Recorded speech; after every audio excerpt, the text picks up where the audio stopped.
अथर्व को दे दो बधाई बधाई जन्मदिन आया है।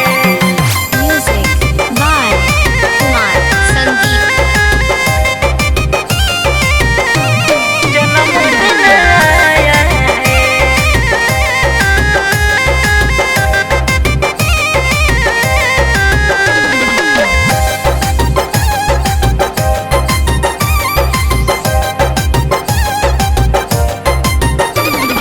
रंग बिरंग गुब्बारों से यारो घर को सजाया है।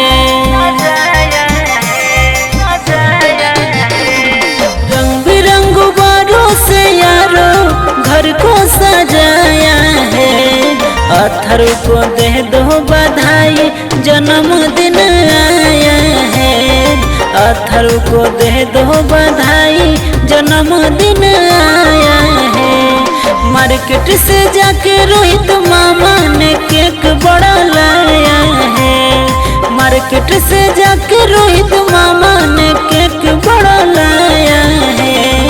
अथर्व को दे दो बधाई जन्मदिन आया है। अथर्व को दे दो बधाई जन्मदिन आया है। अथर्व को दे दो बधाई बधाई जन्मदिन आया है।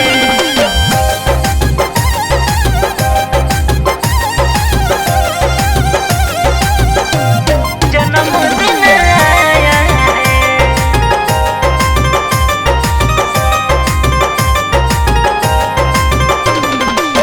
सब लोग देंगे अथर्व को आशीष जी। जुग जुग जियो बाबू लाखों बरिस जी। जुग जुग जियो बाबू लाखों बरिस जी। सब लोग देंगे अथर्व को आशीष जी। जुग जुग जियो बाबू लाखों बरिस जी। झूमो नाचो गाओ डीजे हमने बजाया है। झूमो नाचो गाओ डीजे हमने बजाया है। अथर्व को दे दो बधाई जन्मदिन आया है। अथर्व को दे दो बधाई जन्मदिन आया है। अथर्व को दे दो बधाई बधाई जन्मदिन आया है।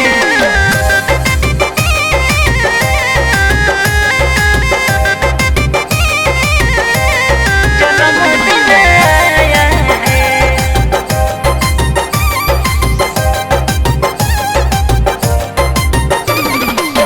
डबलू नजरिया का गाना बजाएंगे।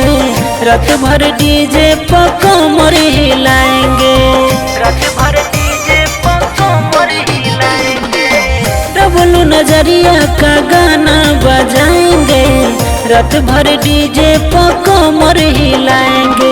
अथर्व के बर्थडे स्टोरी दोस्तों ने लगाया है।